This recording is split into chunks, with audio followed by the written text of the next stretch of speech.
Good afternoon everybody. We have started our live at the waterhole today over in Oldonyo in Kenya with two big majestic elephant bulls coming down to the watering hole. What a lovely way to start the day. So my name is Kerry Dupree and I'll be your naturalist presenter guide for the afternoon. We have Nadine in our MC office here in Johannesburg, and on tech we have Alex. So yeah, we are privileged to be with you this afternoon. Just a reminder that this is a live and interactive experience. If you're watching us on our app, you can head across to the website. Don't forget to register, ask those questions, send through your comments, let me know what your afternoon snack might be, what beverage of choice you have picked today. And if you're joining us on Twitter, just don't forget to use the hashtag. We also have a WhatsApp line now, so you can send those comments and questions through on WhatsApp or simply use the QR code on screen. I hope everybody had a lovely weekend. Looks like a nice sunny day over in Kenya. It's a sunny day here in Johannesburg, back in Johannesburg today, and I do apologize if I'm a little bit sniffy. It is winter, so yeah, definitely time for those flus and colds to come in, so I do apologize if I'm a little bit sniffy today. My nose is running. I hope everyone else is keeping well and not getting sick this winter. Remember to take those ginger shots, nice ginger shots, lots of lemon, all those natural remedies, really great for this time of year. A nice big elephant bull, sunbathing himself.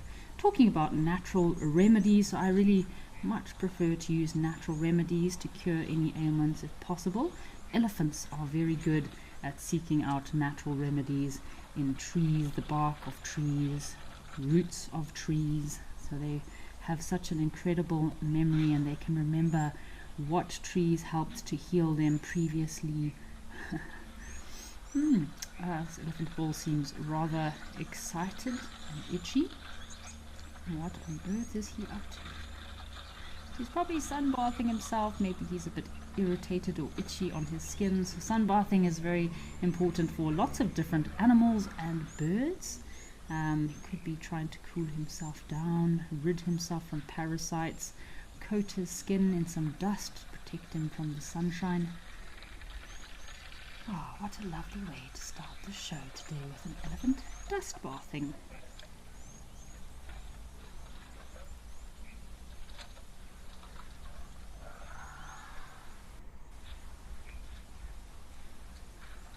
Also got some zebra here today in Oldonyo.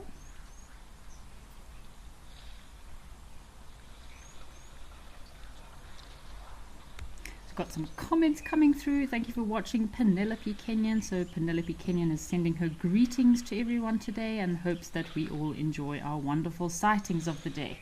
So yeah, I'm very excited to see what is out there today. It's always exciting. You never know what you're going to find when you're out there on safari or sitting at a watering hole. I really find that patience is key. The more patience you have, sometimes you'll get lucky with some incredible sightings. So yeah, let's have a look, see what we find out there today.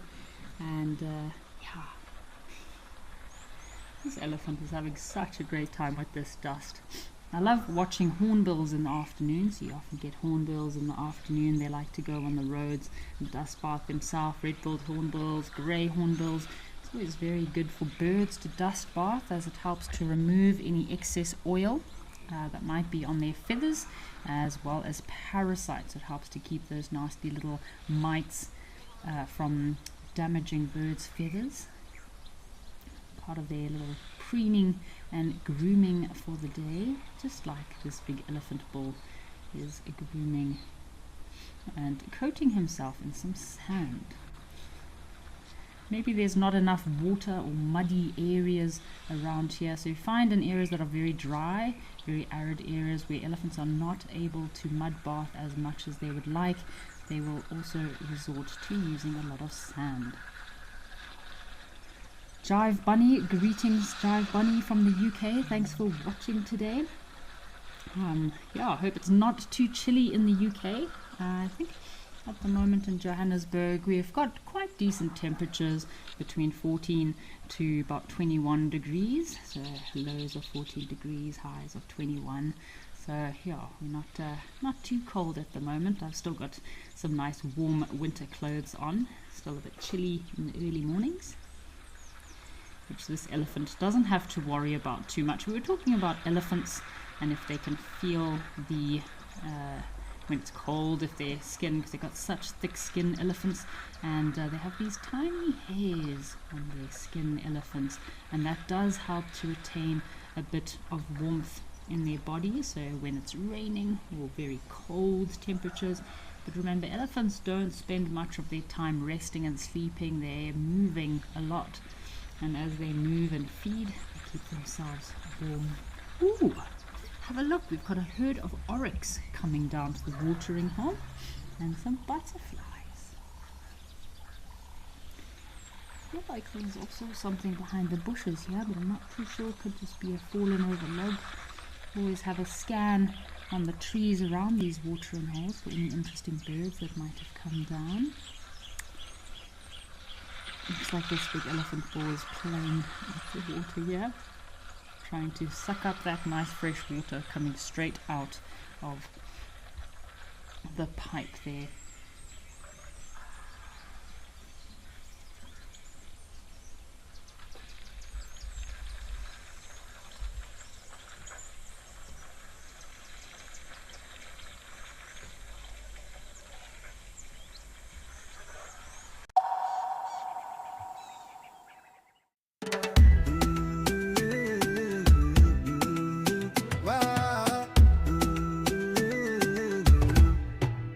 Katika mwanga wa mwezi, kivuli hutembea, mrembo mweusi anayepotea, macho yake ni taa, gizani huwaka, fuvu la msitu, malkia anayejificha. Oh, even a hyena coming into the action as well now. Oh my word! She's stalking the hyena now. Leopard, hyena, lion, all together in one shot. Oh! Whoa. This is action-packed.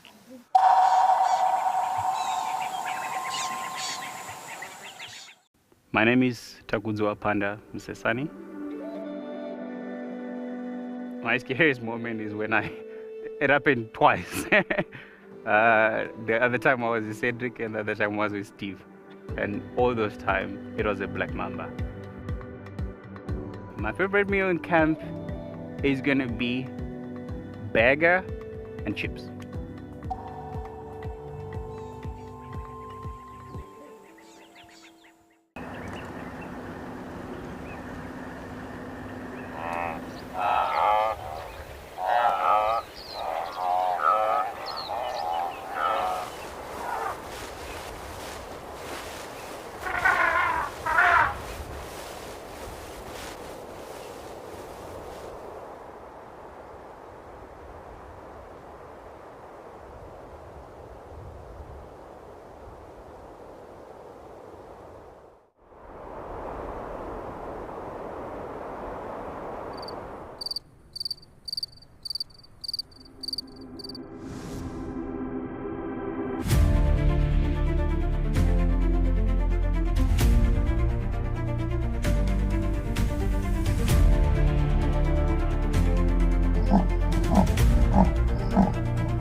Condition, obviously favorable grazing areas around here.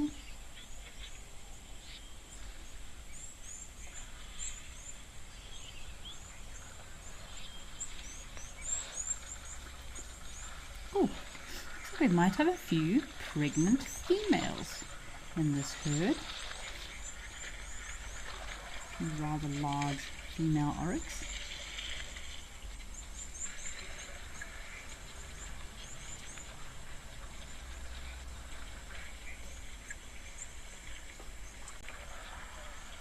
What a lovely sight this is. We've got elephant, we've got a zebra also drinking from the watering hole, and a herd of oryx. It's nice to see this elephant bull is being friendly today and allowing other species to come and drink. Sometimes these elephant bulls can be a little bit boisterous and chase any other animals away from the watering hole as they arrive.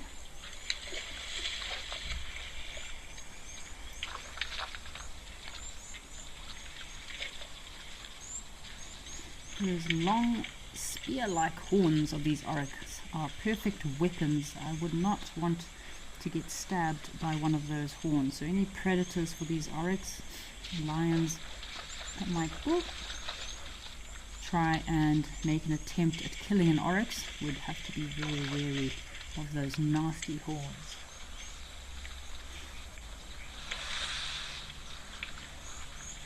A very large, compact, muscular antelope.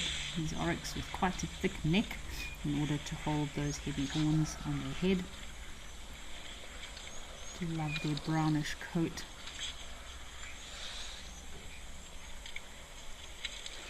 A big male oryx can weigh about just under 200 kilograms, or just under 200 kilograms, and a big female is weighing in at about 150 to 160 kilograms. So they're quite a large, cumbersome antelope, these oryx, and they do have kind of those interesting lines on their horns here.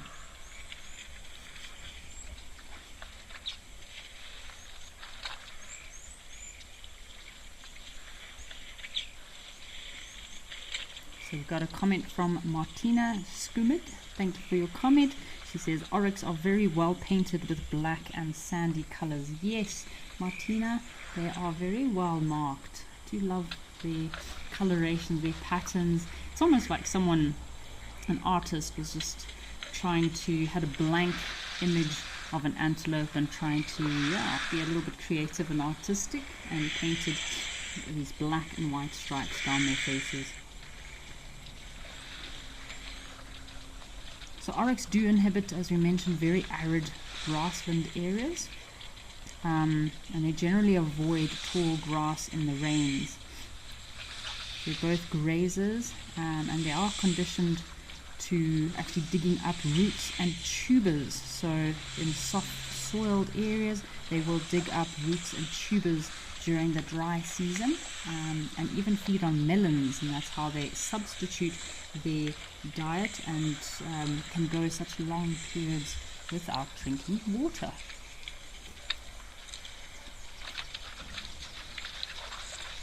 So I'm sure, like those tsama melons, if they came across a tsama melon, they'd probably eat a tsama melon. They're very rich in moisture, water, very good food for these oryx. So as well as grazing, they are browsers oryx, so they do feed on acacias and shrubs. It's quite interesting to think of an antelope digging for roots and tubers though. Very common for like the porcupine and hares, but to think of an antelope digging for roots and tubers, it's amazing how they've adapted to looking for food and water in different ways so that they can live in these very arid, inhabitable areas.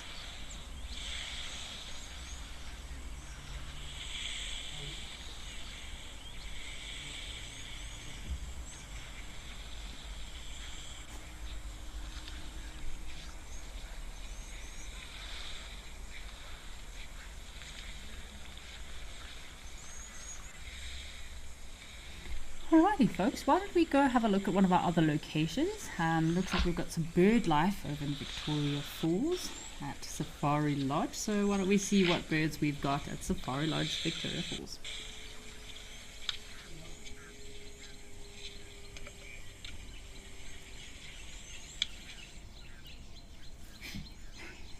Welcome to Victoria Falls everyone. Lovely to see what this watering hole in this pan looks like. Victoria Falls is a very special place for me. Spent quite a few years living in the falls. Looks very dry at the moment. So we're in July. It is dry season, winter, so you get very cold temperatures. But this waterhole is looking quite barren, I must say. You've got some hooded vultures here and our very handsome marabou storks. Definitely only a face that a mother could love. These marabous are not the most handsome creatures. One of the ugly 5, and I'm not very surprised at that. They kind of look like they need a very good spa day, great haircut, some moisturizing regimes. They often get very badly sunburned. Their skin is very red in color, lots of sun damage there, and they don't have many feathers on their heads and necks, as you can see, and that's because they'll often scavenge, stick their heads right into the carcasses, so it's not favorable for them to have any feathers on their heads and necks, because it would hinder their ability to feed and also be very difficult to maintain those feathers. So we've got lots of mopani shrub around this pan here. So you can see on the opposite side of the pan, lots of small mopani trees. Fortunately, they've been modified quite a lot from elephants, lots of elephants coming down to this watering hole. So they're never able to grow into big trees. So it's kind of more a mopani shrubland. They're looking very dry, not too many leaves on those mopanis, but it is a great time of year. Probably around November, December, just before the rains arrive, these mopani shrub trees start to erupt with all these little leaflets, bright green leaflets, just as the rains are about to arrive. The environment completely changes during the rainy season. I guess these vultures are probably waiting for the vulture feeding to start, or lunchtime, the all-you-can-eat buffet to be put out for them. So they do a vulture feeding at this location, and vulture feeding sites are very important for the species, because a lot of these areas that the vultures go to might not be safe, or vultures are susceptible to being poisoned at some kill sites. So to have a safe place like this where vultures and marabous can come in abundance and feed safely is very important for them. So it makes a bit of a social hotspot, but also a feeding hotspot for these birds. So Dan is asking a question: do the vultures feed before the storks? So at this vulture restaurant, it's kind of a bit like an all-you-can-eat buffet. But imagine if you just, there's first come, first served, Dan. So whoever can get in there first definitely will. The smaller vultures often can get into a lot of areas at a kill site that the marabous cannot, but the marabou storks tower over these smaller vultures, so they'll often come in and steal what they can. So it's a survival of the fittest out there, especially in the vulture world. It can be quite harsh for the vultures out there. They need to be very quick and be able to get into those kill sites as quickly as possible and eat as much food as possible. But different vulture species are adapted to ripping apart and eating different parts of a kill.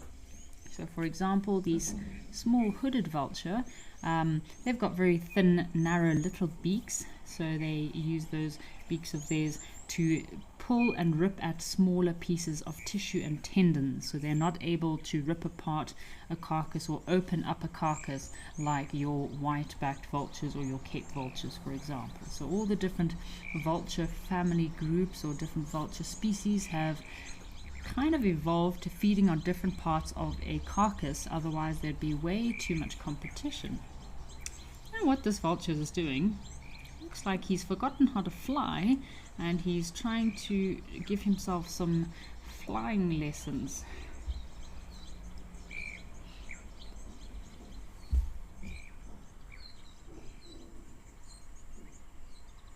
So not only is this watering hole great for obviously the vulture feeding, but once vultures have eaten, they'll often be a little bit too heavy to actually fly off anywhere. So vultures will come down to the watering hole. It's part of their almost daily routine for these vultures. Once they're fed, they will spend time at the watering hole cleaning themselves, having a drink, maybe lie down in the sand for a bit of anting while they digest their food before they can take off into the thermals and search for more food. Look at this guy go. I really hope he hasn't forgotten how to fly, but if he has taken a bath, just as I would have assumed, maybe his feathers are wet, so often they'll come down, clean themselves. Remember, vultures, they go and feed on very toxic meat at some of these kill sites. The food that they feed on is actually lots of parasites, lots of bacteria in there, so that's why it's so important that they clean themselves after and keep themselves rid of those parasites. So they need to make sure they dry out their feathers nicely, and that's where the anting practice comes into good handy. They'll lie on the sand and the ants will come and cover their wings.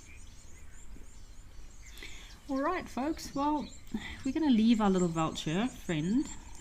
Hopefully he remembers how to fly, but why don't we head back to old Donio and see what else has come down to the watering hole.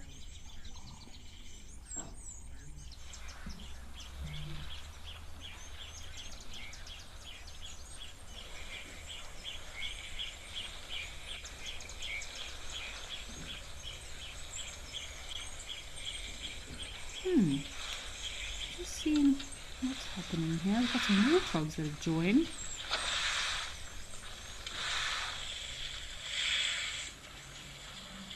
These two elephant bulls look like they are bonding quite a bit, sharing this water. It's nice to see them not fighting with one another. So these bulls probably know each other. They could be roaming around together. They might have formed a little bachelor group.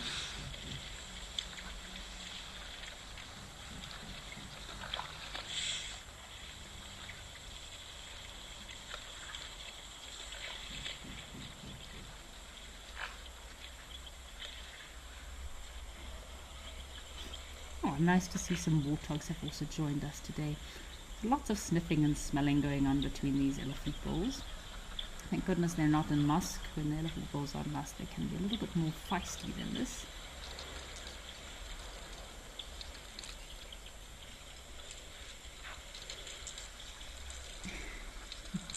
This is a way of elephants to communicate.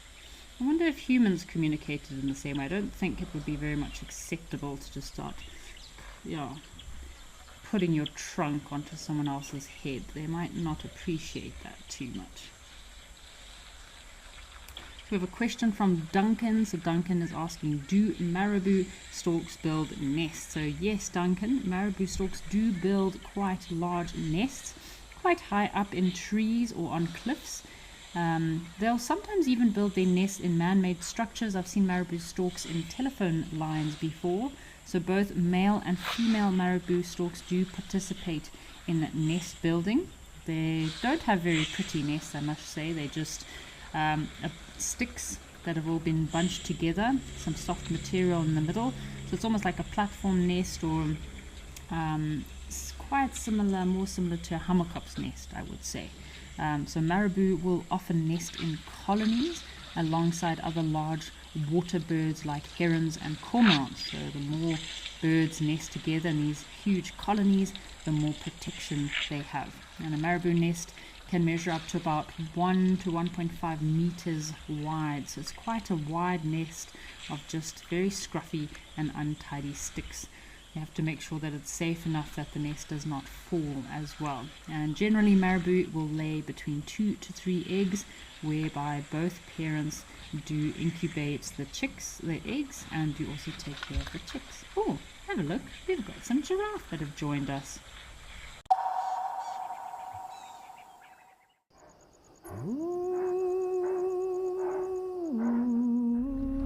Now this leopard that we're looking at is known by the name of Hlalamba.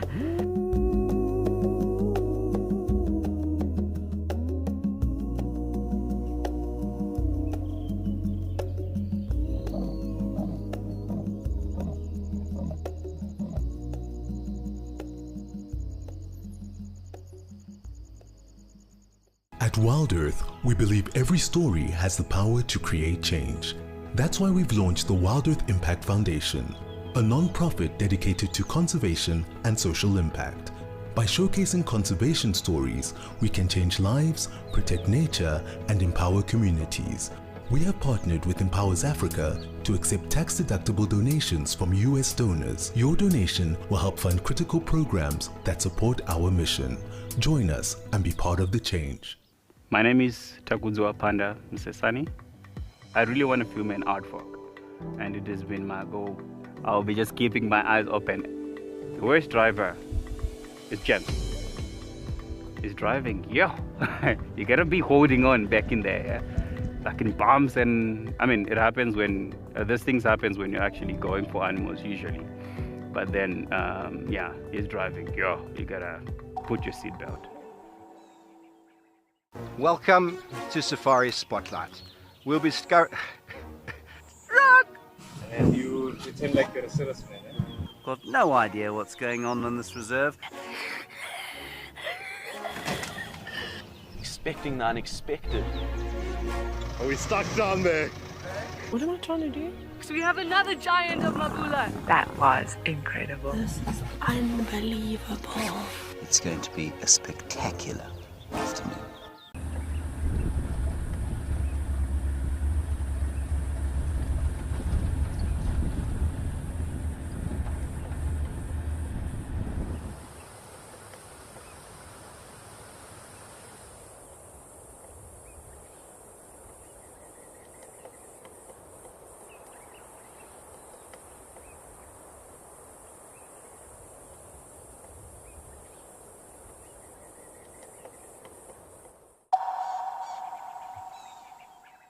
A juicy little warthog, unfortunately. So yeah, the success rate of warthogs is not always great.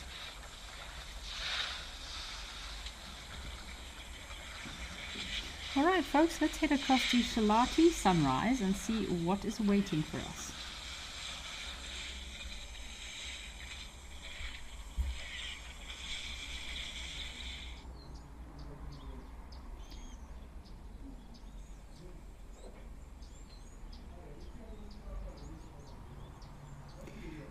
Looks like a lovely setting here.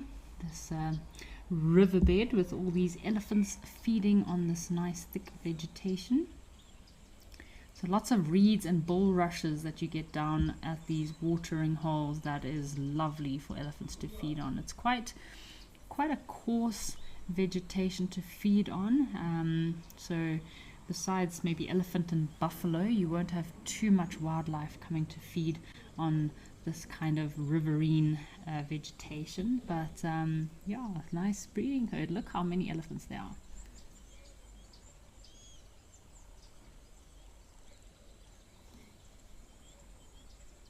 I wonder if there's any hippos or crocodiles around. These sandbanks would be perfect for hippos, crocodiles. I would love to see an otter here. That would be pretty cool. We could see an otter. No, these sandbanks are perfect otter terrain.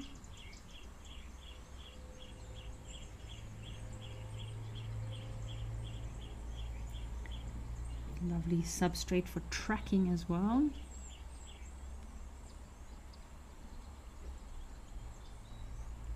I know the buffalo often cross onto this little island. I've seen a herd of buffalo crossing through here. Yeah, nice and cool, get out of the heat of the day, and some nice vegetation to feed on. Oh, check out all those elephants. Isn't that crazy? Probably 30, 40 elephants all hiding in this grass, and every time you look there's more elephants that appear from nowhere.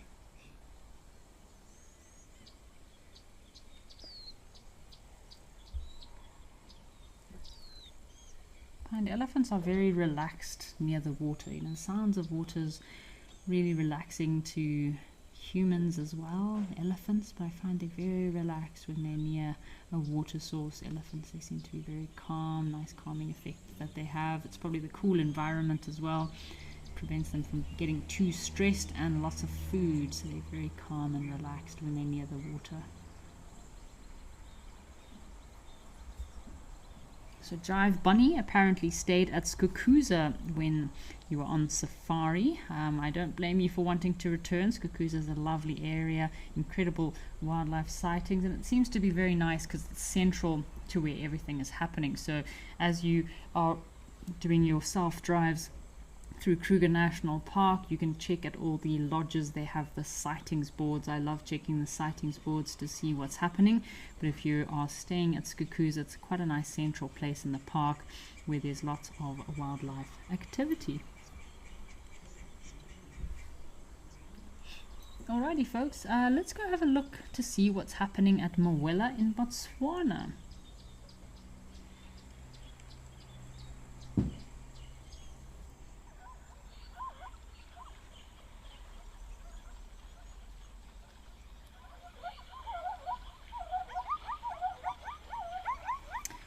So it looks like we've still got a lot of zebra here at Mawela.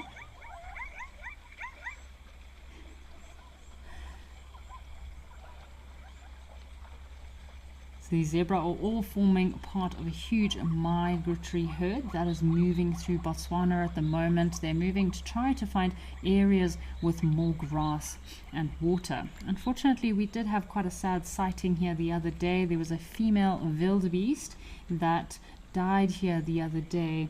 I thought it could have been from lions. Obviously, when you have these big numbers of animals like zebra and wildebeest, you'll have predators following close by. So I thought it could have just been a lion that had maybe killed this wildebeest, but it was actually a female that had a miscarriage, maybe a false, a premature abortion, and yeah, unfortunately she died at this watering hole. So I think on the Africam Instagram page there's a video of this poor wildebeest's last breath, and yeah, how she died. So if you are not too squeamish and sensitive to that kind of footage, you can go and have a look at the video of this wildebeest. We just caught her the next morning. We saw all the vultures that had come down to feed on her carcass. I did try and watch that video, but shame, it was quite sad. Nature can be quite harsh sometimes, and shame, this poor wildebeest was lying at this little pan, just near the pan, and there was already jackals circling. So yeah, I know nature can be quite harsh, but yeah, the death of one animal does feed many other animals, so it's always survival of the fittest. And yeah, one animal's death is definitely beneficial to a lot of other different species. Trying to see if we can see the carcass anywhere. It's probably been dragged apart. I mean, the vultures definitely killed. Alright folks, why don't we head across to Serendella? I think there's a nice elephant sighting there.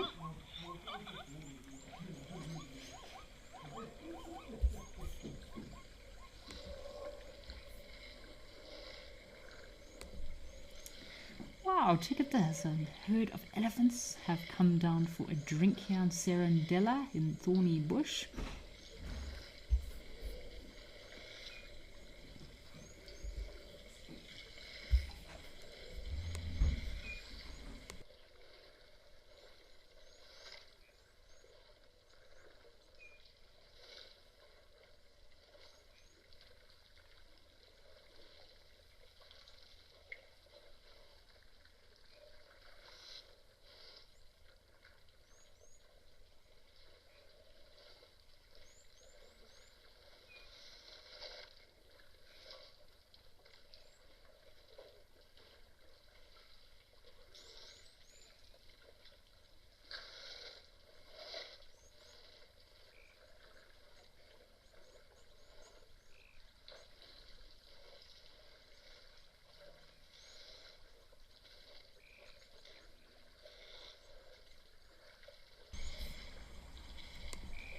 So we've got some questions coming through here from Spas Iankov. Thanks for your question. Apparently you actually watched the wildebeest that had the miscarriage, and yes, Spas Iankov, that footage was quite sad. As I mentioned, I think I watched just a few seconds in, and when that jackal started circling this poor wildebeest on the ground, I thought, oh no, I can't watch this.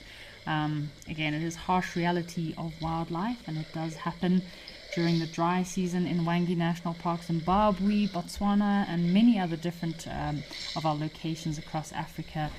It is common for elephants also during the dry season.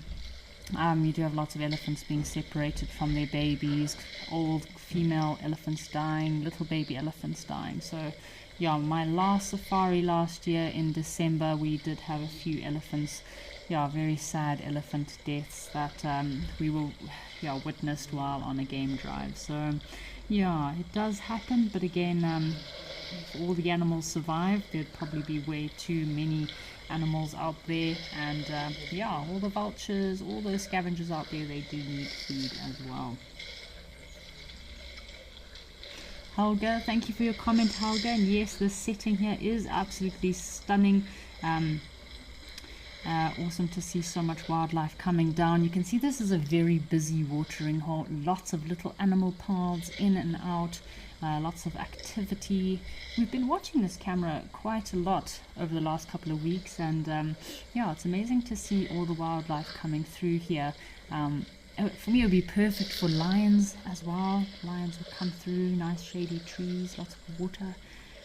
Imagine a leopard coming through here at night would be pretty awesome too. So Dark Mane Lover is asking, what kind of birth complications did this wildebeest at Mwela have that could have caused this slow death? So Dark Mane Lover, there could be a lot of different reasons that this female wildebeest died. Some of them can be stress related. If animals are very stressed, they are known to abort their young and can even die themselves. There could be some complications. It could have been stress related. She could have been separated from her herd, if they don't have enough food or have enough water. So there are quite a few factors, but mostly can be linked back to stress. Anything that could have induced too much stress to this poor female wildebeest could have been the underlying factor of how she managed to pass away. Poor thing.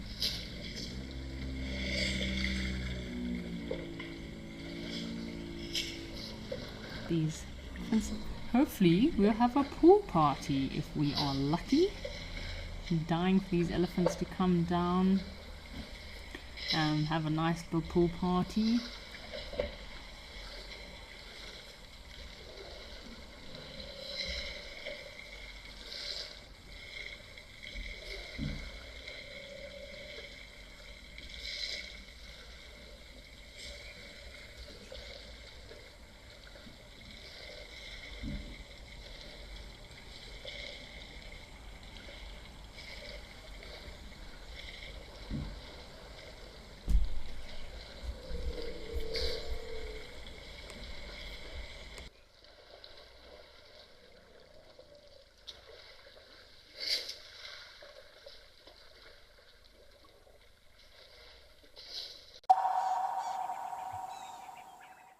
Join me for a magical safari to India, a wildly exotic land of tigers, temples and Kipling.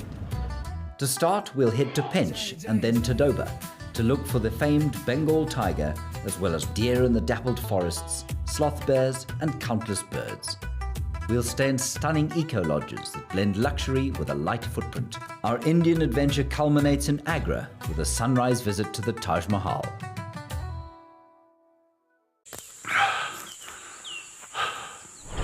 What does it take to handle the wild? Balance. Determination. Focus. Yaku!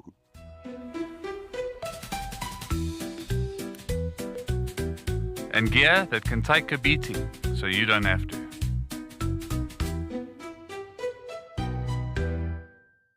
My full name is Maxine Gaines. Most people that know me really well call me Max.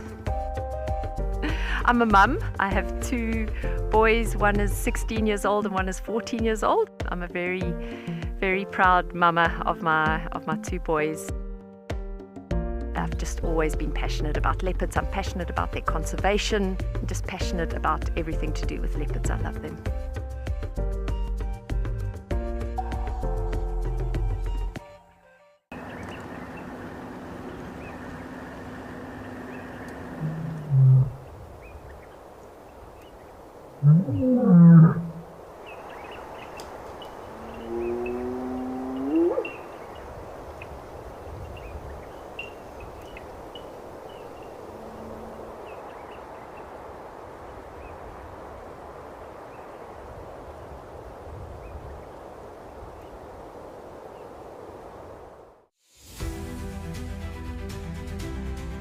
Some of you out there are brilliant at identifying hyenas.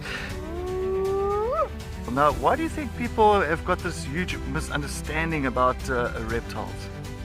Right in front of me there was the face of an astounded buffalo bull. This is live and interactive, so everybody, if you have any questions and comments, please do send them through and let us know what you'd like.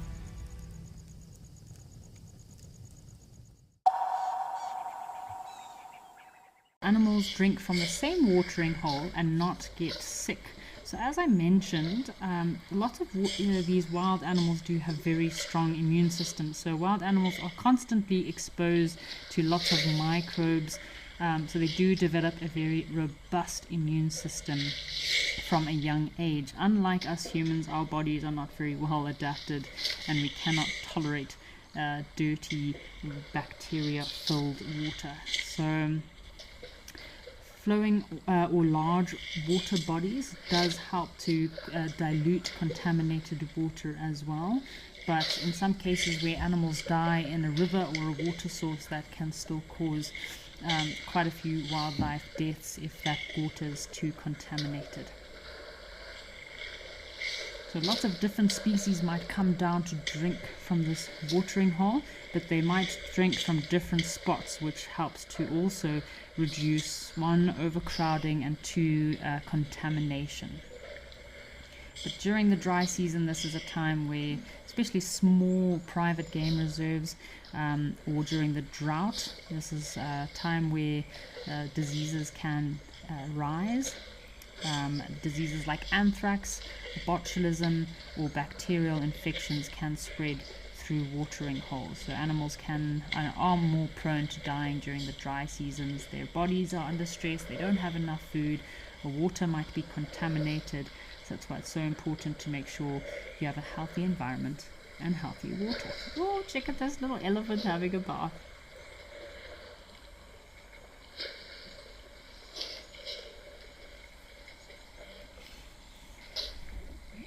Elephant surely is living the dream.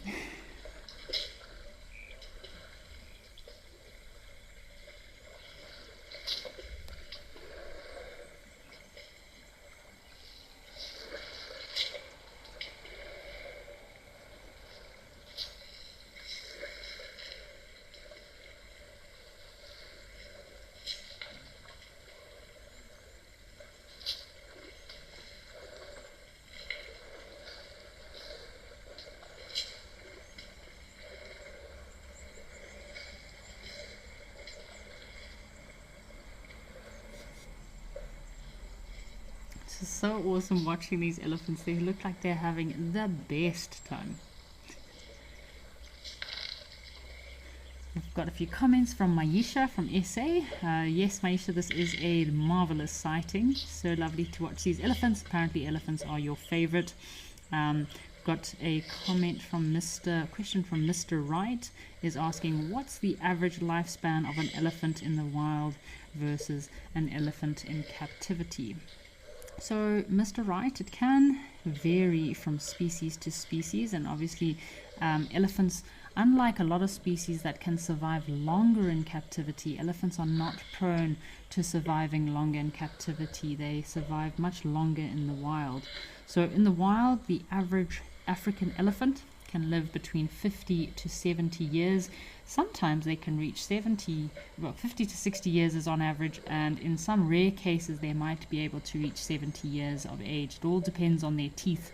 So elephants have 6 sets of teeth. Very rarely they can have a 7th set of teeth. Once those teeth have worn out, if other natural causes haven't jeopardize their health, then they actually cannot eat. So it's difficult for them to eat, and they slowly starve to death. That's if they don't succumb to any other natural deaths.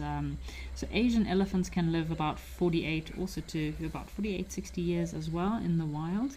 In captivity, African elephants have been known to live only 30 to 40 years. So yeah, the average lifespan of elephants in captivity, you can see, is at least 20 years less than that of an elephant that lives in the wild. So, and then Asian elephants can live about 40 to 50 years also in captivity. So about 10 years less than they would live in the wild.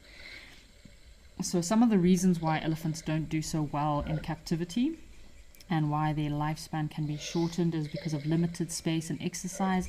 You can see elephants are such large creatures, they need wide open spaces to roam, so they need lots of exercise and open spaces to feed. Social interaction, as you can see with these two young elephant bulls, is so important for their social development and to form proper herd structures. Stress and does play a huge factor in elephants in captivity. They're quite stressed, and this does cause a higher risk of obesity. Foot problems are quite common in elephants in zoos, as well as arthritis. They're not getting enough nutrients, they're not getting the calcium that they would need, the minerals, and of course the diet. So elephants in the wild will feed on quite a variety of different plants and materials. They know what they need to eat, what they need to feed on. They'll browse, they'll graze, they'll dig on roots, shoots and tubers, whereas in captivity their diet is quite limited. So I hope that answers your question there, Mr. Wright, about elephants and their lifespan. Looks like we've got, is it a fork-tailed drongo? It could be a Meave starling that might have flown up into this tree. Some nice shady trees, it looks like, in the distance there. Might have a little river line, maybe some owls, so the river lines are perfect places to look for some nice shady trees. Maybe you find a little sneaky owl or a leopard lying up in those trees, hiding and camouflaging itself very well.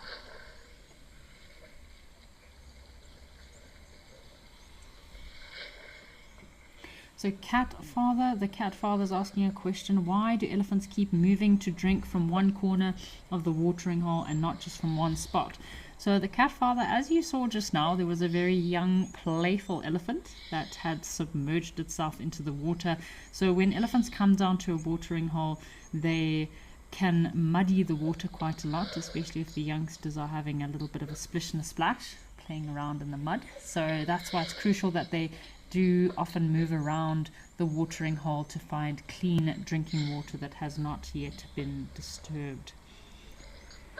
So I'm not seeing too many big bulls here. It all looks like pretty much cows and their sub-adults. Let's have a bit of a quiet moment just to enjoy this incredible view, and I think there might be some birds calling, maybe some little wax bills.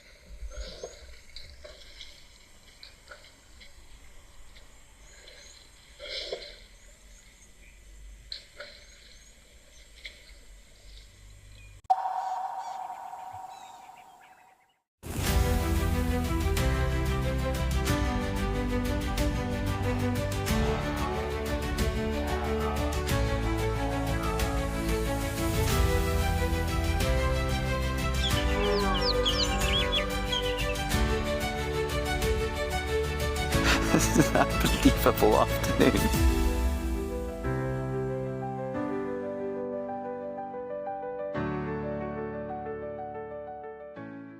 The Wild Earth Impact Foundation is a non-profit that uses the power of wildlife storytelling as a force for good. We create sustainable development projects that showcase conservation stories, empower people, and inspire environmental action. As a registered South African PBO, you can make a tax-deductible donation to the Wild Earth Impact Foundation. To find out more, visit our website. My Full name is Maxine Gaines. Best part of the job, gosh, I just love everything about guiding. I love being able to observe animal behavior and animals behaving naturally. So for me, that's by far the best part of the job. And so what we do here at Wild Earth is develop those connections with the people that are viewing and maybe just light a little spark that says, you know what, I want to be involved in protecting this ecosystem.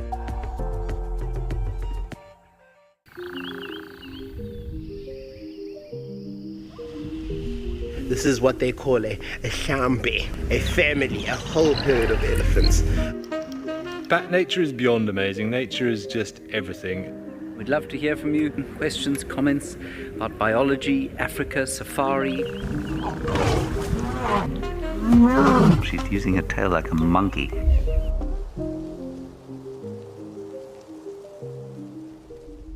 Can you hear that?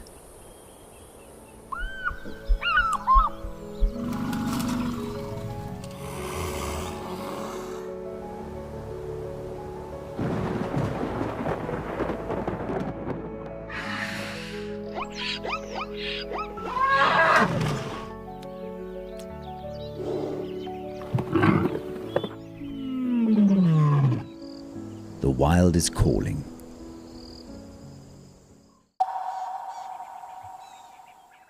In South Africa and the Zimbabwe Learner Guides qualification, there's a lot that you learn about wildlife and their behaviors and interactions with each other.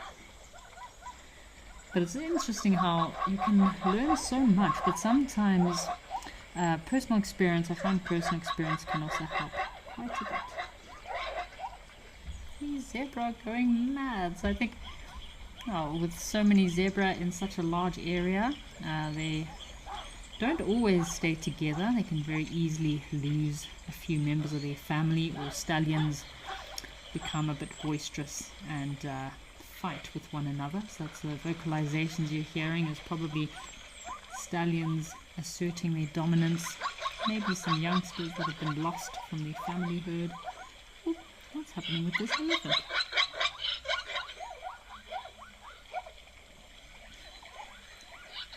Looks like our elephant bull was chasing some of the zebra there. Wonder if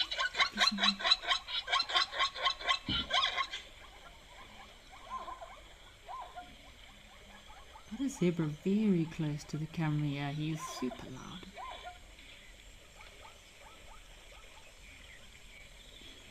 So Deb D, yes, this is a lot of zebra. I tried to count them the other day, but it's almost impossible. There must be hundreds of zebra and wildebeest migrating through these areas in Botswana at the moment.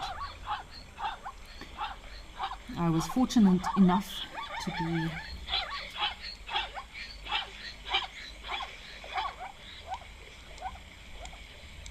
right, I think we've got some zebra giraffe over at Nguma. All the zebra chaos is quite loud. We'll come back and visit these zebra in a bit. Let's go see what's happening at Nguma.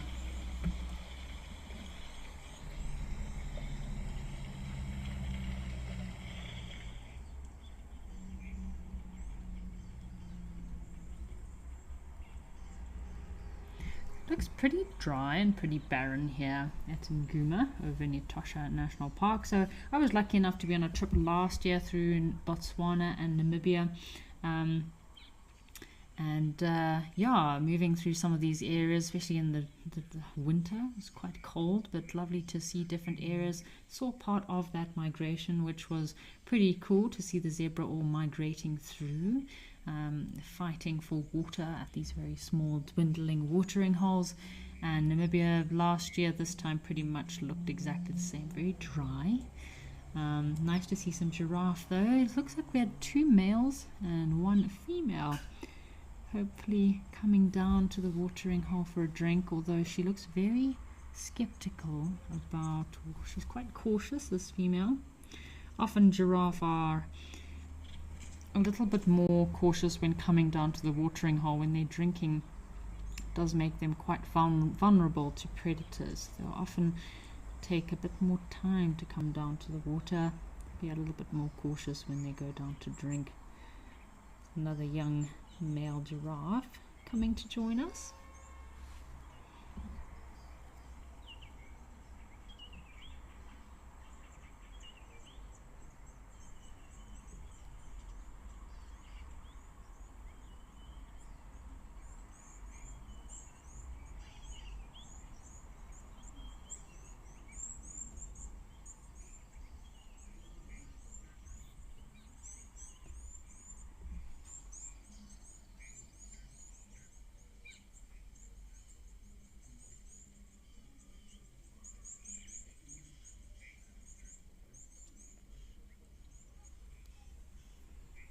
It's amazing how these giraffe really stick out in these open plains here, in these salt pans. They don't really have many places to hide. So it's amazing how they still are able to survive in these areas where there's not that many very big acacia trees.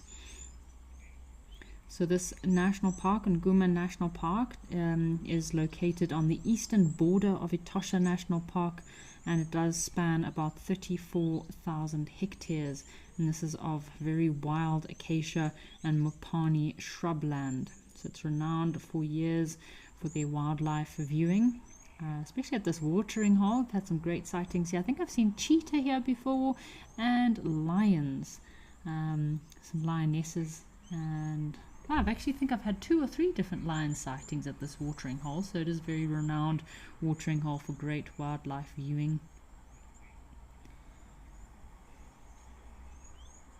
So these giraffe that we're seeing here are the Angolan giraffe, also called the Namibian or southern giraffe.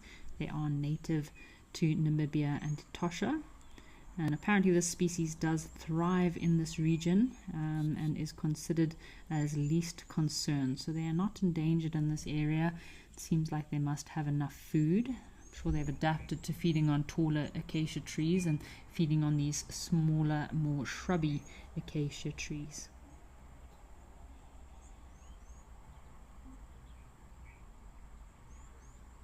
So if you're staying in this area and you are a giraffe fan, you'll be very delighted to know that giraffe are quite a common sighting in this area. Their presence at waterholes is frequent, and yeah, always makes for great game viewing experiences.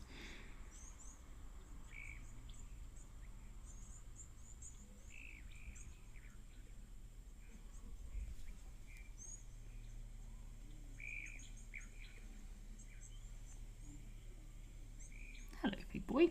This looks like quite an impressive male giraffe.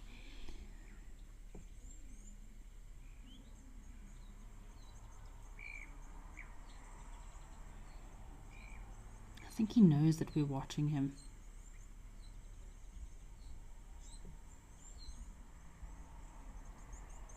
See those hooves of these giraffes. So we don't often get such a nice view of their feet. So those hooves are quite formidable weapons. They use their feet. They're very good at kicking. A kick from a giraffe can very easily kill a lion or cause a lot of damage. And if you have a look at their joints or their ankles here, so giraffe are very prone to arthritis. So often the big old male giraffe will have if you see them struggling to walk, you have a look and they might be quite swollen in their lower appendages, their legs just above their hooves there. So yeah, they are very prone to having ankle and joint problems. You can imagine a massive giraffe like this, so much weight that they are carrying around every day. So like a big male giraffe like this, he's in his prime. I'd say is a pretty handsome and fully mature male giraffe. Can weigh about 1,500 to 1,900 kilograms. So that's a lot of weight constantly being put onto those legs of theirs.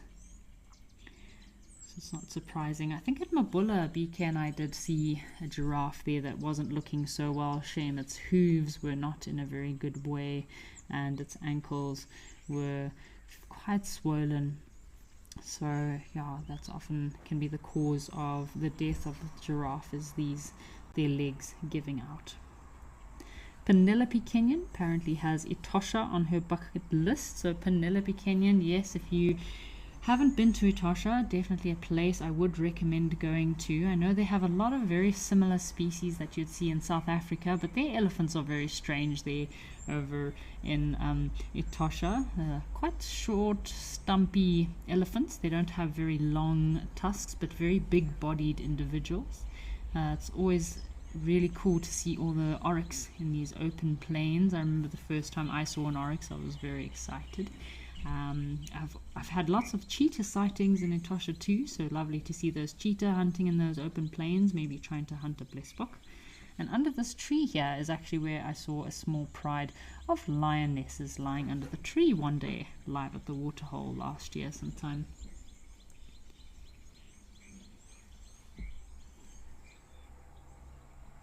Nice little watering hole, perfect for some birds of prey. I think we've seen a couple of birds of prey hunting around here for all the water birds that normally hang out at this watering hole.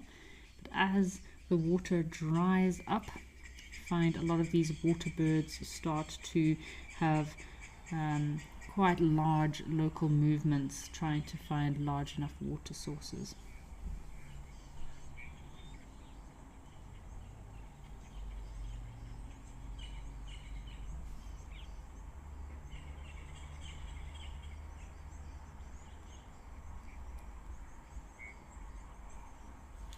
And over in Ukukuyu, also in Namibia, one of our other camera locations, they sell ice creams there too. So that's I was very excited to have an ice cream while I sat and watched the Ukukuyu camera with some zebra, elephants, giraffe, oryx down at the watering hole, because it was quite a hot day. I'm sure the temperatures in Namibia at the moment are quite warm during the day, so nothing better than to have a nice cold ice cream. Oh, what was that?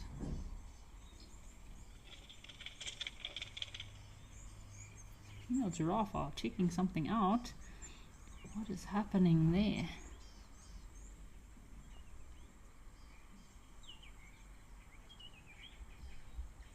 What are they looking at?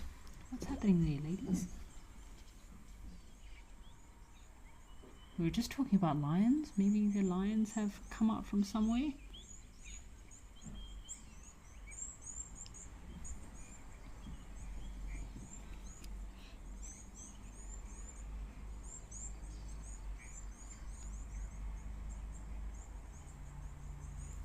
Female giraffe are licking away, so those long tongues of theirs, not only good for licking their noses, but perfect for feeding. These giraffe use those long tongues of theirs to pull off the leaves of the acacias. So there's a strange noise over here just now, so we're just having a scan to see what has happened. I thought maybe something erupted from, jumped out of some vegetation somewhere. Oh, there's a little springbok. You know, this area is well known for lion and cheetah.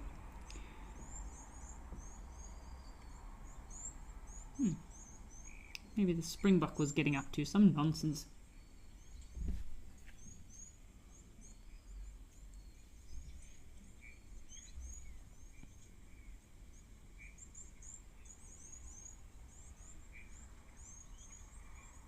So very windy days here in Namibia. You can see a lot of these acacia trees will be blown over by the wind.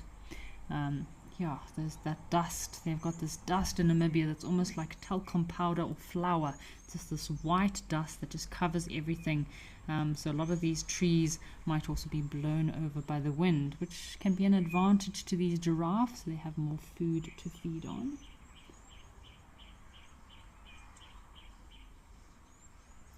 So to Disco Dave, thank you for your comment. Ice cream while watching exotic wildlife sounds like an idea of heaven. Thank you so much to Disco Dave. I did have a great time sitting there eating my ice cream while I was sweating bullets and yeah, feeling rather hot and dusty, but the ice cream definitely made you feel so much better. They've also got in Ukukuyu, in the middle of, they've got a little area there, viewing. Obviously there's a little camp there where you can buy ice creams. There's some accommodation, swimming pool, and there's actually a giant watchtower in the middle of this little camp that they've got, and you can go and stand up on the top of that watchtower and look out for any animals. And I think we did see some black rhino next to Ukukuyu, so that was also pretty epic sighting to see some black rhino in Namibia. It's a very strange termite mound. I don't know if we have any other ice cream fans out there. I must say I am a very big sucker for ice cream. Any chance I get, oof, love to have a little bit of an ice cream snack, whether it's hot or cold. But while you're out in the bush, all the small luxuries are definitely much appreciated. Maybe there was something tampering with the camera here. Maybe our springbok got some beans in his bonnet. and was running around. There was definitely a very strange sound here just now. I guess it is a mystery. Oh, more giraffe in the distance. I guess it's happy hour for the giraffe at the moment.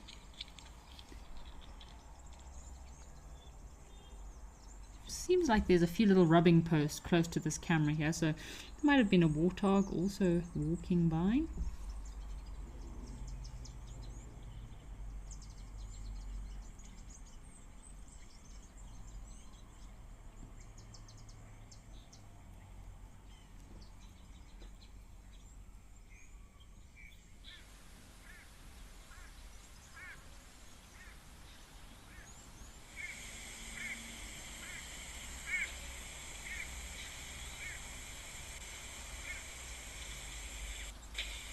Oh, we've got some male giraffe necking here. There's a little bit of a spat between two male giraffe. They're probably fighting for the affection of a female that's close by. This is what a giraffe fight looks like, folks.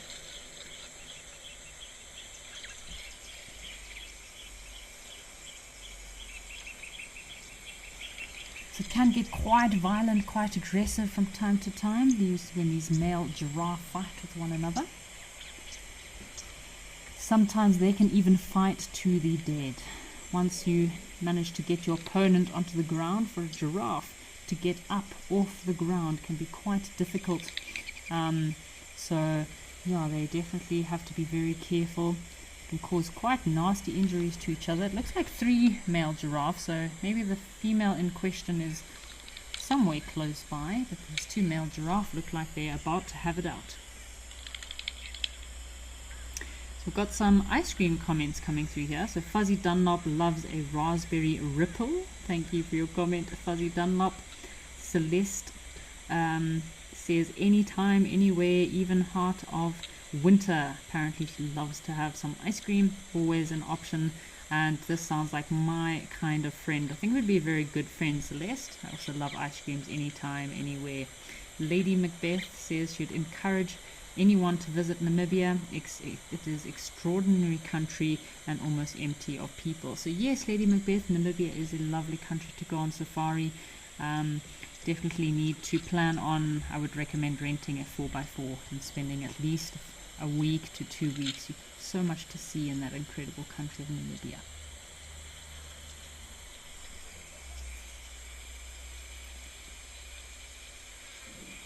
So seeing as we're talking about travel and Namibia, Wild Earth Travel does bring you a very authentic experience. You can scan the QR code on screen now or go and visit wildearth.travel. If you would like to join us as a Wild Earth member and go and join on some of our travel experiences, so a personal safari experience connecting you with the wonders of Africa. You can explore the landscape and wildlife you know from Wild Earth. You can get closer to your favorite characters, meet the crew behind the scenes, and yeah, so head across to the website as mentioned, go have a look what adventure you would like to join on, and I'm sure we can put you in contact with your perfect safari, your perfect African adventure. Ooh, these giraffes are really going at it, aren't they? So you see they use those ossicones like little tools, little weapons to try to injure their opponent, normally on the rump and the shoulder. So big old giraffe males will have very thick necks. Right, well, I don't know if these giraffes are going to get up to too much, so let's head across to Founders and see what is happening in the Eastern Cape of South Africa.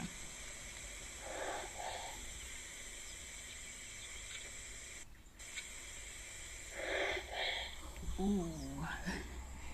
Looks like we have a nice big white rhino that has come down to the watering hole to have a drink. And he's giving us a bit of a snort. So this watering hole here in the Eastern Cape, the Mantis Lodge, or Founders Lodge, has been drying up quite a lot lately. You can see the dry season is very harsh in some areas. The water levels do deplete. We were talking about rancid water and how animals are sometimes forced to drink dirtier water in the dry seasons when there's not much water available. But what is perfect about this watering hole right now, it is a great place for rhinos to have a mud bath. Rhinos, warthogs, elephants, a lovely little mud wallow spot. So we had a lot of our viewers sending through comments about which ice creams they like. Darkmane Lover is a pistachio fan. Jive Bunny loves honeycomb ice cream. I must say pistachio ice cream is delicious. I'm really enjoying pistachio, but yeah, I do like the Bar One ice cream is very good. Magnum's cookies and cream is very good at the moment. Nice flavors, lots of ice cream flavors out there. So if any of our viewers are ice cream fans, I'd love you to send me your favorite ice cream flavor. I must say, I think I'm more into the caramel, salted caramel and cookies and cream at the moment. I don't think these rhinos would appreciate an ice cream today. All they're looking for is to come down and have a nice drink of this water. Lots of rhinos today. How busy.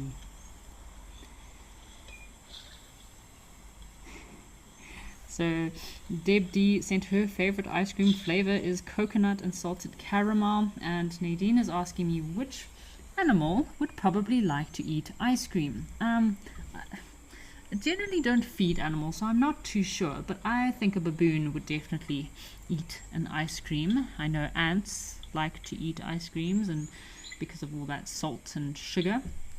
But yeah, I'd love to know from the viewers. Send me what is your favorite ice cream and which animal do you think would like to eat an ice cream. I see giraffe. I think giraffe could put their lips around a nice big ice cream and swallow up that ice cream with the cone and all, just kind of all in one go. Sugar cone, yum yum. I don't think rhinos would be ice cream fans though, for some reason. So yeah, send me your comments. I'd love to know which animal you think would eat ice cream. But again, if you put sugar and caramel or chocolate on anything, it's amazing what you could get to eat this ice cream. If you just put an ice cream out in the bush somewhere, I'm sure it would disappear very quickly. Wildlife Lady, yes, this is lovely to see these white rhinos, and such a privilege to be able to be watching these rhinos from the comfort of our homes. I must say, during this winter period, I am very grateful to be in some nice warm boots and lots of warm clothing. Occasionally I even have a blanket for live at the waterhole, whereas if we were sitting in these little hides right now, those hides can get quite chilly, quite cold. I don't think I would be thinking of eating an ice cream if I was sitting in one of these hides. They are, yeah, some of them even have a very strange wildlife bushy smell or baboon presence to them. Apparently Catherine has her own ice cream flavor, mango coconut. That sounds like a delicious flavor, Catherine. Don't think I've ever put those two flavors together. That's a very interesting combination. Martina said her favorite flavor is espresso and hazelnut. Definitely coffee and anything would be delicious. So. It's a little Cape Wagtail is singing for us.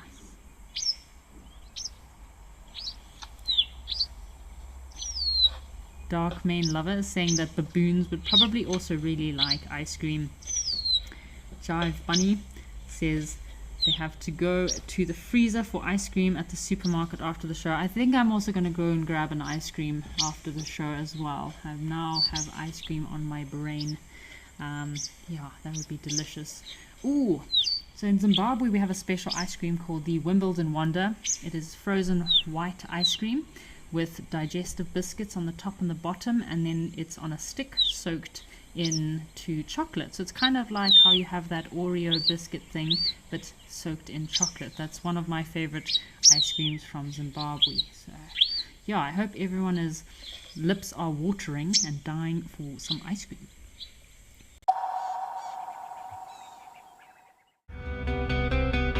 I feel it is a rosetted morning for us. So yes, let's see what we can find.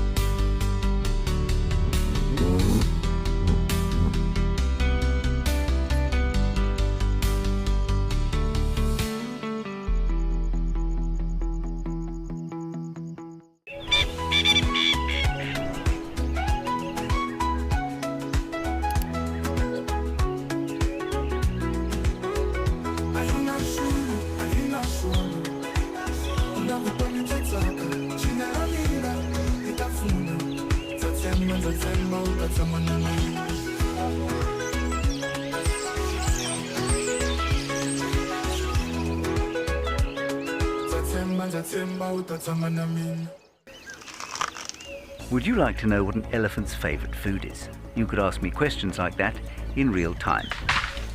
Our safaris are live and interactive from the heart of Africa.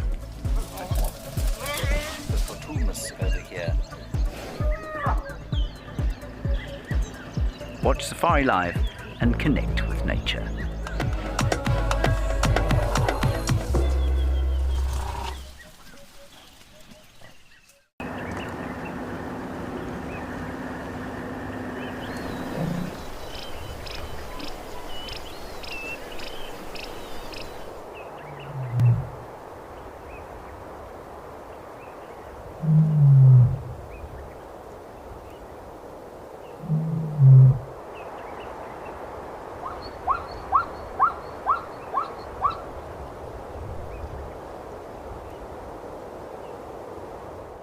Out here, every wild moment counts, and as a wild earth explorer, you will not miss out.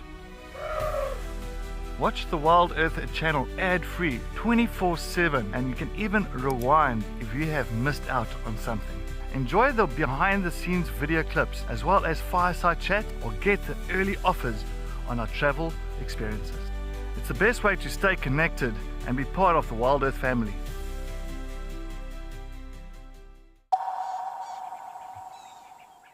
Yeah, monkeys and baboons, I think, will eat anything. Our giraffe are still around. Unfortunately, our fighting males are not here. Looks like they might have lost interest and moved off. They might have realized the female wasn't close by and disappeared.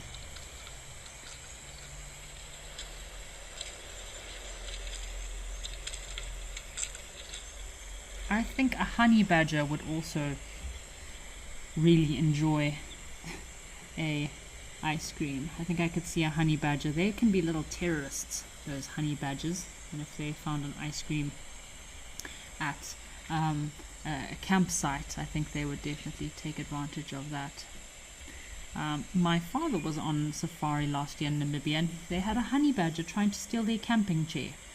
So honey badgers is a great little creature to have as a spirit animal. They're very resilient.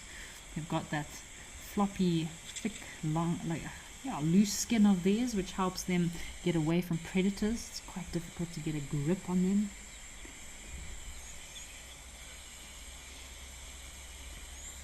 Alrighty folks, why don't we head across to Rosie's pan? There's something waiting for us in the watering hole.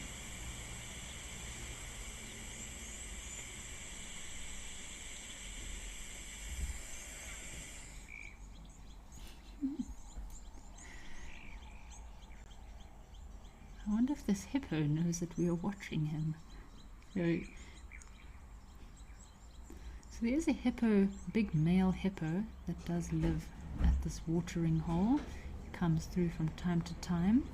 It's not it's not a very deep pan, so he doesn't stay here for very long, but it's so nice to get such a close-up visual of a hippo having a nice Monday afternoon snooze. I hope everyone else is having a great Monday, because this hippo looks like his Monday hasn't started off very well if he's already snoozing before 2 o'clock.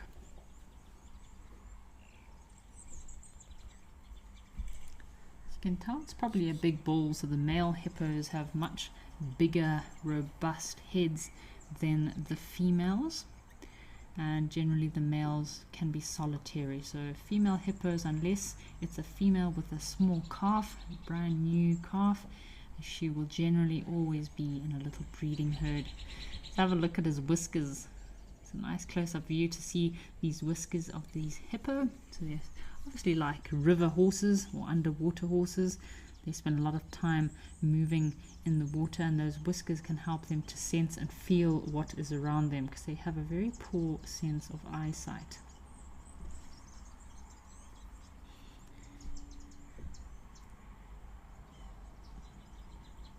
So they do have quite an amphibious lifestyle, these hippos. They do spend most of their time during the day in the water, although we have seen quite a few hippos over at Camelthorn in Botswana out of the water. On these nice cool winter days, the sun isn't too hot, so the hippos have been coming out of the water quite a lot, which has been really cool seeing the hippo out the water, little baby hippos playing in the sand, which is something you won't see too often in the summer months. It's just too hot, and these hippos' skin is very sensitive to the sun. So they are grazing machines, these giant hippos. So because they only spend such a short amount of their time grazing at night, they need to eat at least 30 to 40 kilograms of grass in just a few kilometers and just a few hours at night in order to sustain their body weight. So it's not very much for such a large creature like this. A big male hippo can weigh up to about 3.2 tons or 3,200 kilograms, and your females are weighing about 1,500 to 1,800 kilograms. It's quite a large body considering they only eat so little, but they don't do too much. They sit around and snooze most of the day, so they don't need to have a large amount of food, seeing as they don't exert too much energy. Look at his little Shrek ears. The average lifespan of a big male hippo like this is probably about 40 to 50 years, if he isn't injured or attacked badly by any other male hippos. The hippos are known to fight quite a lot, especially for territory, and during the dry season they are quite aggressive with one another.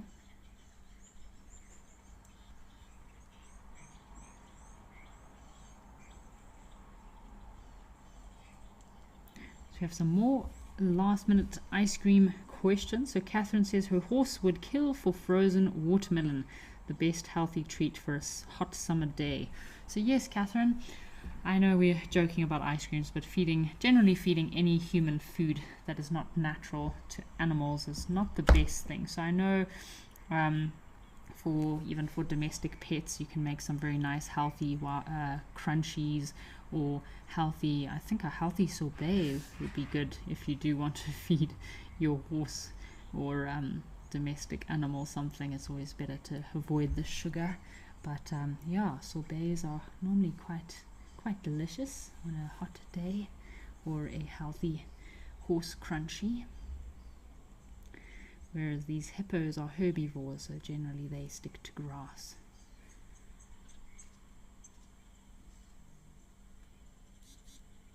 So the calves of these hippos are actually born in the water after a very short gestation period of 8 months, and when the calf is born, it normally weighs between about 25 to 50 kilograms at birth. And I love it when you have the female hippo, when they're in deep water, the calf will kind of sit and ride on her back, because those little legs are not strong enough to stay swimming in the water for such long periods of time. So very cute to see those little hippos on their mothers' backs. So Spas Inkov is asking why hippos have tiny whiskers on their muzzle. So Spas Inkov, those whiskers are to protect, they're almost like little sensory organs, so they do help them to see and or feel what's happening under the water as they walk on the bottom of rivers and dams. So hippos are known to be very important part of the ecosystem. They can be considered like underground or underwater dredges of the natural ecosystem, so they keep waterways open by moving through these waterways, and those little whiskers or hairs can help them to sense and feel what is under the water. Just like they have little hairs on their ears. So check out this hippo, Shem, this big male hippo doesn't have the prettiest face. He's got tiny little hairs on their ears, and that prevents any little foreign objects or insects from getting into their ears. There's very cute little Shrek ears. Now, as you can see with his nose, when he goes underwater, he actually closes those nose cavities, preventing water from going into his nasal passage.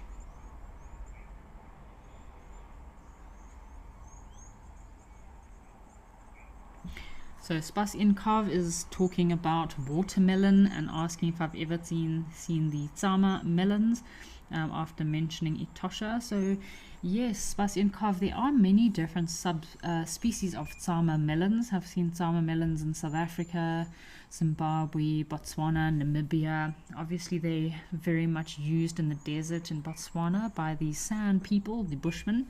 A very important little fruit that they will use during the dry season. Remember, I met a family of Bushmen in Botswana, and they were showing us what they use the Tsama melons for. They actually will use the green Tsama melons to put into stews. Of course, they will drink the liquid, and they also will cook it up into a porridge. So these Tsama melons are used by lots of people, but also animals. I know, obviously, like any melon, it's a creeper, so the leaves will be eaten by bushbuck, waterbuck, kudu, and those melons are also eaten by baboons. Baboons and elephants love Tsama melons. So baboons, elephants, vervet monkeys, and even your small antelope, and as I mentioned earlier, oryx. Oryx will also feed on the Tsama melons. They've got a very high content of water, so they can feed on those Tsama melons to keep them from having to drink. Alrighty folks, why don't we head across to Safari Hook and see what else has come down to the watering hole.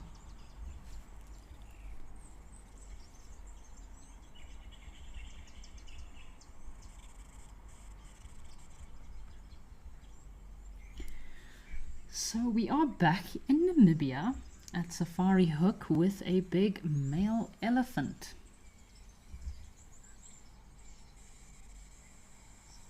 So we were just talking about these Namibian elephants and how they differ from the elephants we know of in southern Africa. I know some people say they're the forest, the desert elephants, and of course you have your African bush elephants. For me, it's very prominent in the body size of these elephants.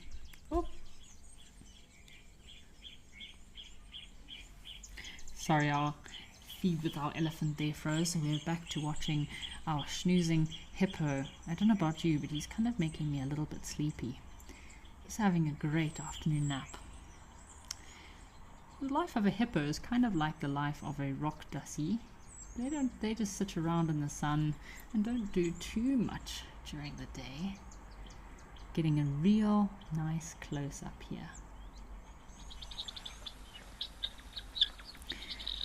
Well, I think we're struggling with our focus. We're back in Aldonia, and we've got some guinea fowl, or also known as road runner chickens, and some eland that have come down for a drink. A nice breeding herd of female eland. So both male and female eland do have horns, and you can see this female on the further side on the left looks quite pregnant. So a lot of these antelope will be starting to get pregnant or already pregnant. So nice to hear the sound of these guinea fowl. Let's listen to the sound of these helmeted guinea fowl for a few moments.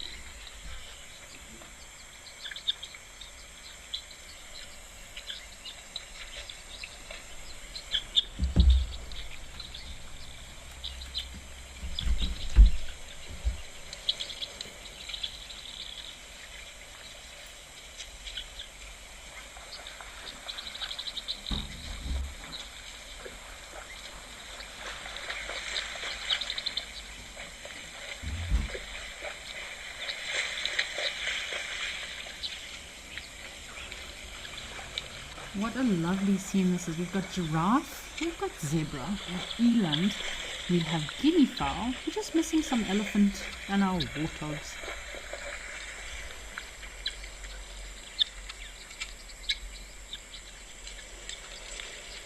So Jive Bunny has sent through a comment that we love hearing local information like this. So yes, Jive Bunny, I do love learning from local people in the area. So when you go to a new game reserve, finding people that have actually lived there for a long time, or the local people that have lived there for many years, and learning about the bush. There's so much that these bush people know about medicinal uses, traditional beliefs, all the facts and fables about wildlife and antelope.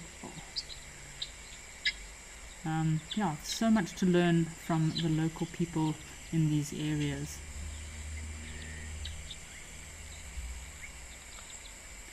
So guinea fowl is also a very good staple diet, would be for the San people or the Bushmen. I know they do like to feed on these eat these guinea fowl quite a lot, but for me, this is a very interesting meat, the meat of guinea fowl. It's very tough, very red in color. In some restaurants in South Africa and southern African countries, they do have it on the menu, guinea fowl carpaccio, or smoked guinea fowl stew. But yeah, you definitely have to boil it for quite some time before it is able to be eaten. Otherwise, it's a very tough meat. See this big elephant coming down to the watering hole as well. I hope he shares the watering hole with all the other animals around. It'll be lovely to see all these different species at this watering hole at the same time.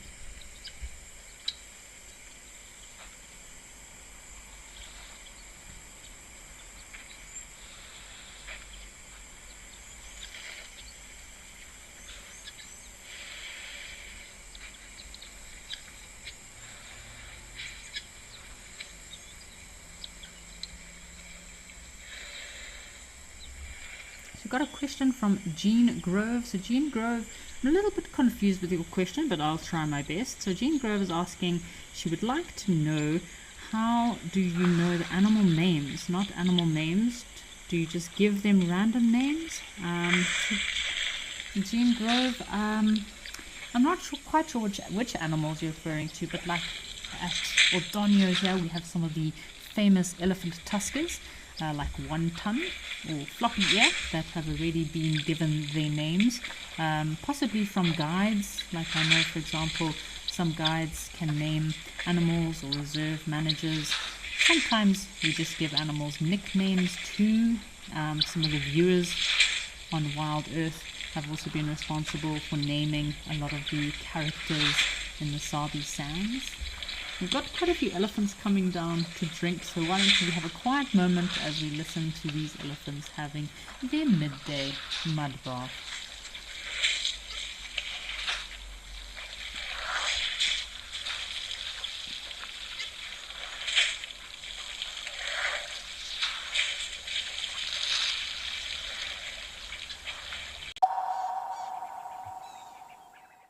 For years, we've shared virtual wildlife. Now let's experience it for real. I'm Lauren Arthur, and I'd love to show you my amazing home here in the Greater Kruger of South Africa. This 5-night journey is an exclusive connection to my piece of untamed Africa. I live here in these gorgeous landscapes surrounded by epic wildlife. The wild is calling, so come and join me.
hyenas love bathing.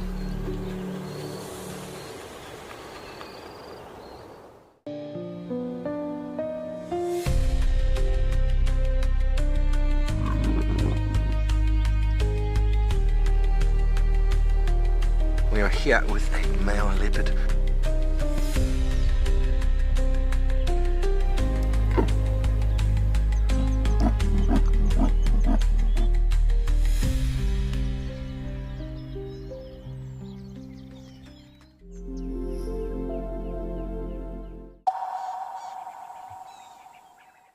Born live at the waterhole. Just as our show was about to end, we watched one of the little cheetah being born, so it's incredible to see how quickly they're growing. They're still pretty cool, very fluffy, full of fur.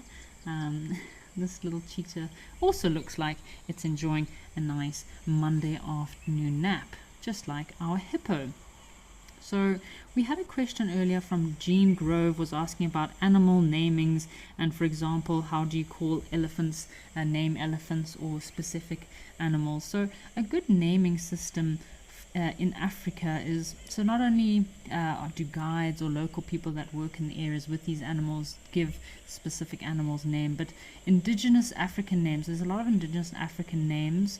Obviously Africa is home to over 2,000 different languages, and for me what's really special about these indigenous names is the local names can be taken from a local language in that area and it can be meaning something. So like I know a few rhinos called Balega, and Balega it means run. I'm not too sure if it's in Shona or Ndebele. I think it's in Shona, it means to run. So to Balega is a fast animal. So some of the rhinos that I know that have been named Balega or Kajima, it's to mean run as well. And these are animals that you never see because they're always running away. So it's quite interesting how the rangers, also a lot of rangers, anti-poaching rangers that work with these animals can help to name them, and they give them names that might kind of highlight specific characters that they have. So some of these names can also be given through folklore as well as totem names. Of course you have animals with their traditional scientific names, but yeah, it's quite cute having these special names. So Tammy is the name of the female cheetah. That is the mother of this little one here. And they're growing up so quickly. You can see there's very cute black tear marks that this cheetah has on its face, and those tear marks help to reflect the sun out of their eyes. So when cheetah are hunting, they spend most of their time in these open grassland areas hunting, and the sun can be quite a problem for them. So those black tear marks down their face do help quite a lot to reflect the sun out of their eyes. Oh, this cheetah, you just want to just go and cuddle up next to this thing, don't you? It's just such a cute and precious little creature. So when these cheetah are young, they do kind of resemble a honey badger. The color that they have is kind of similar to that of a honey badger, and this is a bit of a defense mechanism that they have against other predators. So hopefully if another predator bumps into these little sleeping cheetah, like right now, they might mistaken them for little honey badgers and leave them alone, because nobody will mess with a honey badger.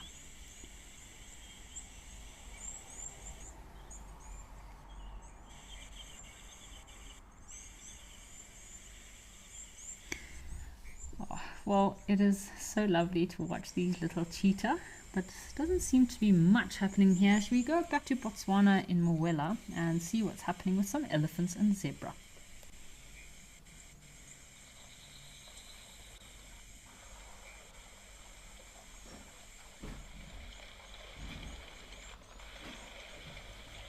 Goodness, so this watering hole has dried up quite a bit since we last, since I was doing live at the waterhole last week. Yeah, obviously lots of elephants, lots of zebra all coming through, having a drink here. It's depleting the water level quite quickly. Lots of thirsty animals during this dry time that is upon us. But yeah, nice to see some elephants. As I mentioned, since we've been using this location, I've only seen this my first or second time actually seeing elephants here. Obviously big elephant bulls that are roaming through these very dry, barren areas looking for something to drink.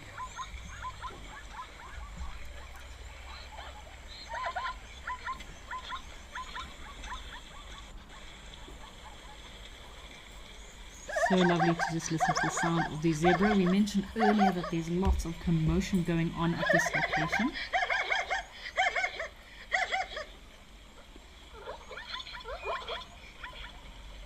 And lots of zebra vocalizing. It's like a big family gathering. I guess you never have family gatherings that are quiet now, do you? There's always lots of noise at a big family gathering. So with all these zebra together, they can be quite aggressive creatures. So lots of males fighting with one another, maybe females being separated from the youngsters. Yeah, lots of displaying, lots of fighting and bickering, and that's what all this calling is that we are hearing.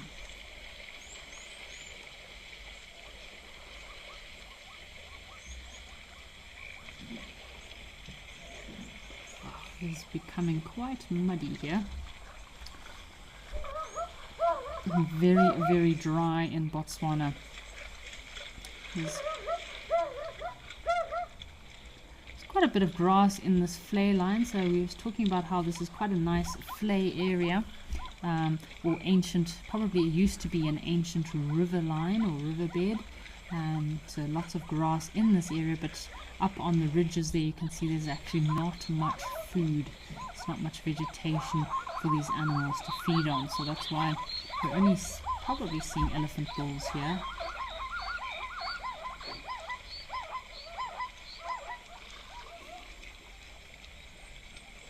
Zebra are definitely making themselves heard.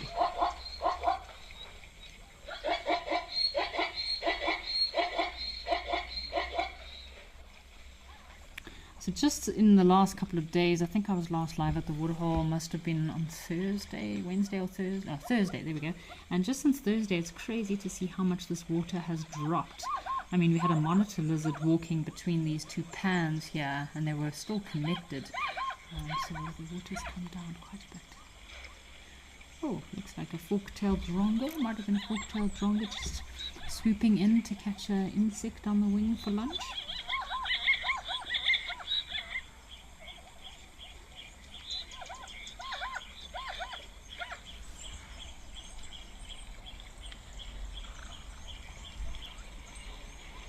So these areas are so heavily trafficked. There's so much wildlife moving through these areas. Yeah, having a bit of a break before they continue on their migratory route heading to find greener pastures. A few zebra there having a little bit of a lie down, also having a nice Monday afternoon nap. It seems like a lot of animals today are, yeah, maybe a little bit tired from the weekend. We've had our sleepy hippo, we had yeah, sleepy hippo, some sleepy zebra, our sleepy cheetah.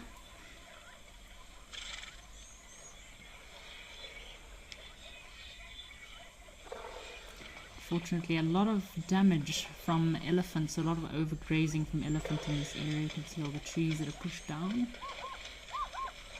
Got our mineral licks here that we spoke about earlier, so this area does look like it is rich in salts and minerals.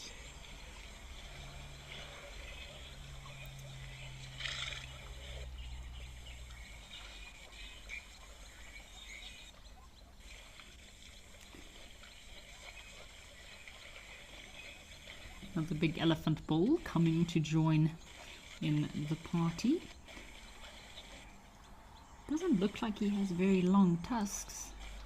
Got quite short, stubby little tusks there. I wonder if he's going to be welcomed by the other elephant bulls.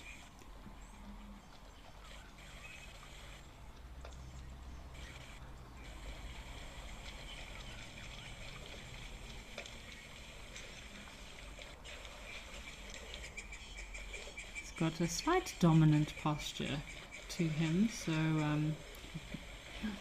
if he doesn't know any of these other bulls here, sometimes it can result in a fight. As the water levels deplete in the dry season, animals do fight quite a lot for this drinking water. In old riverbeds you'll see these little elephant holes where they've been digging for water, in all those big old riverbeds, digging in the soft river sand, trying to get to the underground water, which is quite cool because it creates little water sources for smaller animals. So once the elephants have dug in these sandy riverbeds, then squirrels, little duiker or bushbuck, birds, monkeys, baboons can then come in after and have a bit of a drink. Otherwise they wouldn't have been able to access that water. Lots of muddy zebra, and you can see it's getting more and more difficult for them to get to this water, so they ended up leaving with black muddy socks.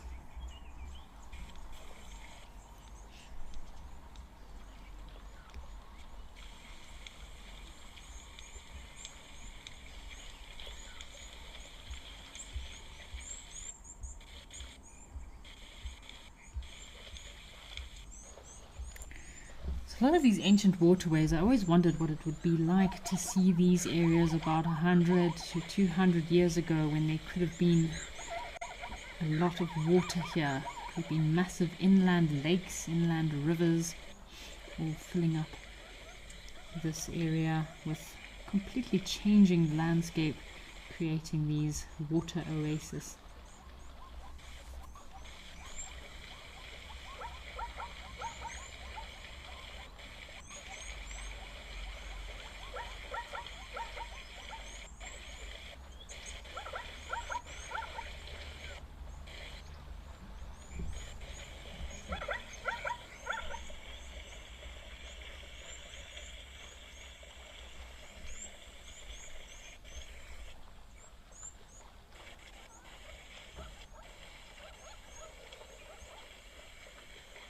Still got our 4 elephant bulls are still here.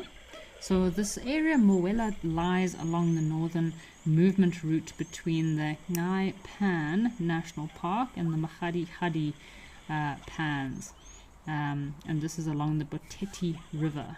So as I mentioned earlier, this does form an ancient migration corridor, which we're currently witnessing all these zebra congregating and migrating using this seasonal migration route, and their migration routes will all depend on the grazing availability and water availability. So some of these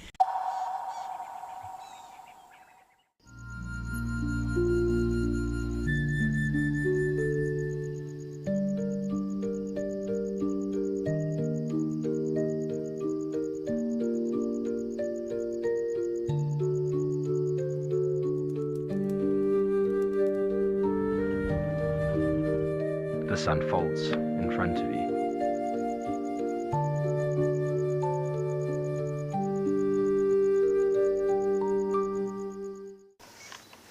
Even a hyena coming into the action as well now. Oh my word! She's stalking the hyena now. Leopard, hyena, lion, all together in one shot. Oh. Whoa. This is action-packed.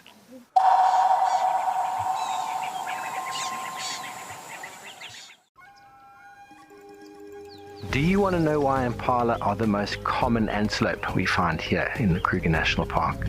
You can ask me questions like this in real time. Our safaris are live and interactive here in the heart of Africa. Join me on Safari Live. Connect with nature.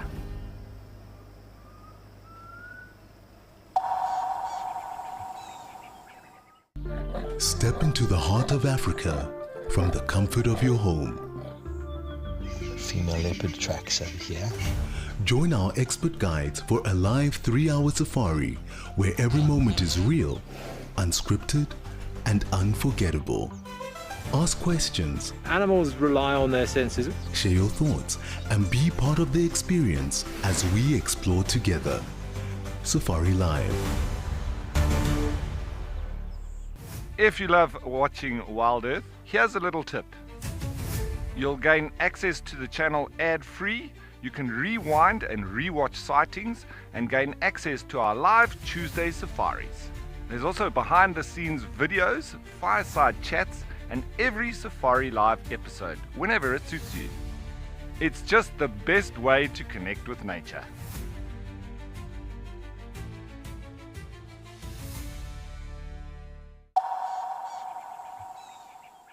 Old manual pump or pumps that were running. Nowadays you have solar pumps, electric pumps that do run these watering holes, but the old pump systems used to run on fuel, but nowadays all of these reserves have upgraded to these solar systems, that do help to pump the water out of a borehole that will probably be close by, so that these animals have enough water for the dry season. If they're lucky, some of these pumps, boreholes, they might hit water at about 30-40 meters, but like for example in Wangi National Park, a lot of the boreholes have been drilled to say 90 meters in order to get enough water to sustain these watering holes throughout the year.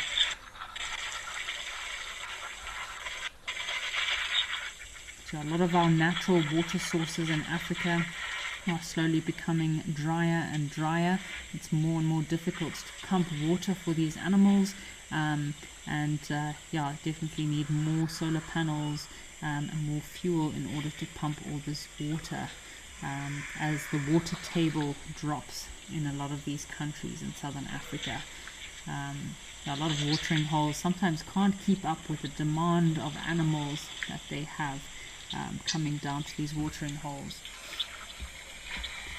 There's quite a few cycle races that happen in Zimbabwe every year. One of them is called Pumping Legs, where cyclists will cycle in order to raise funds for elephants and providing water for elephants. A very good organization based in Zimbabwe called Friends of Wangi. They help to provide water for these animals in Wangi National Park.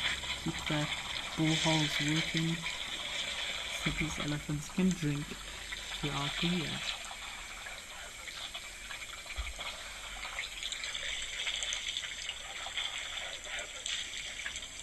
So Maisha, yes, it is lovely to just listen to these elephants as they're slurping up all that water and splashing with their trunks. So lots of organizations and game reserves work tirelessly to provide water sources like this for our wildlife.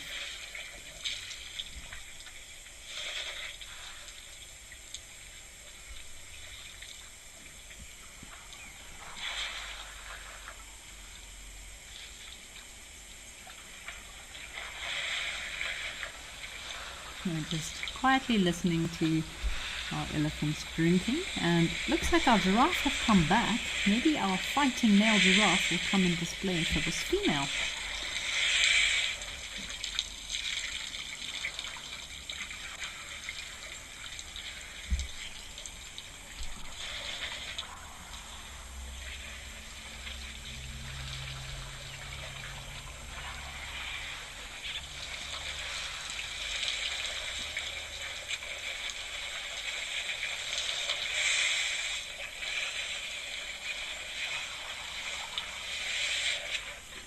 So earlier we had two male giraffes that were battling it out, probably to win over the affection of a female close by. So now it looks like we've got two females.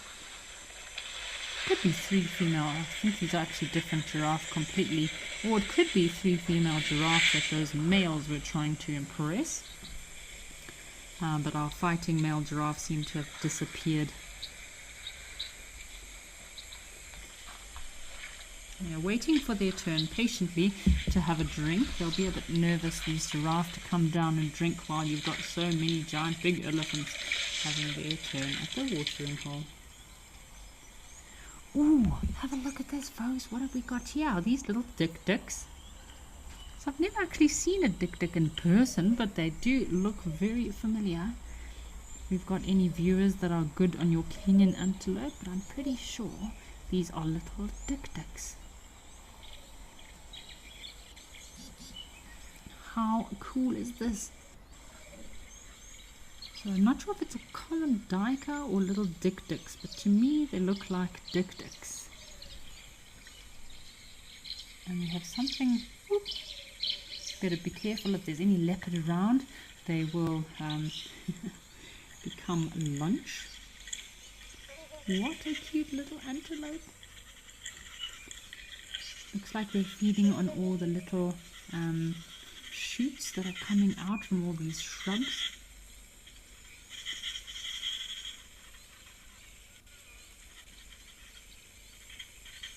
So I know the female, that black leopard geezer, she often hunts and kills these little dik-diks. I've seen quite a few photos of her with these tiny little dik-diks. If I'm not mistaken.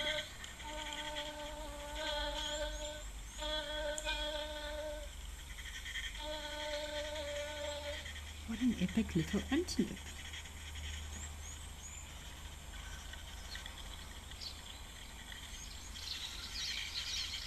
It's not something we often see here.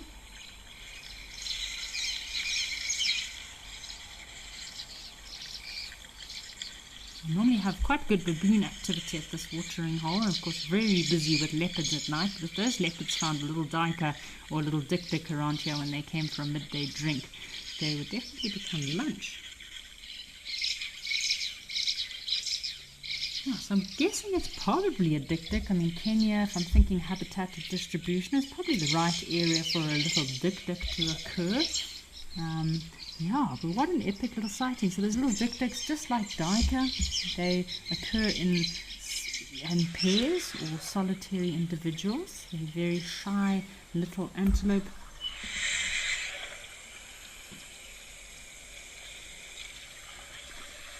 So we just had an epic sighting of what I think might have been two little dik-diks, possibly a little male and a little female.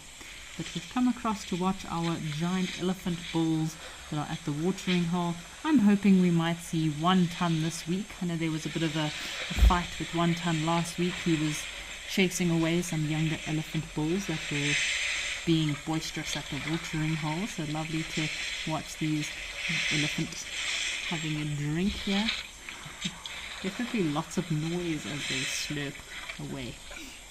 We have lots of giraffe that are walking around in the distance, and I think I can see an eland.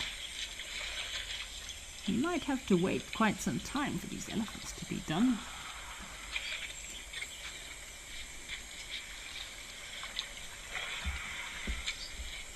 We've got giraffe, eland and elephants. What a great way to end the show today here in Oldonyo, with so many different animals coming down to the watering hole.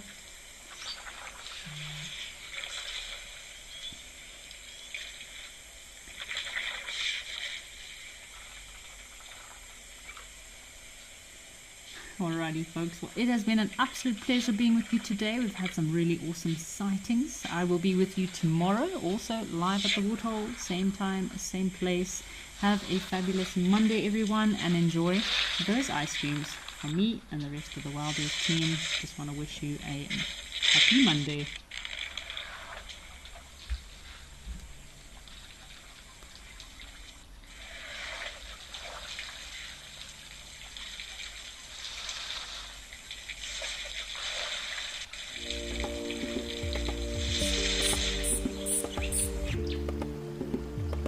Welcome to Safari Spotlight. Come with us as we discover some of South Africa's wildest places, the Lowveld, the Eastern Cape and the Waterberg.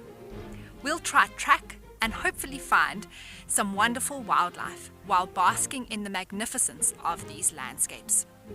Our locations are diverse and unique. If you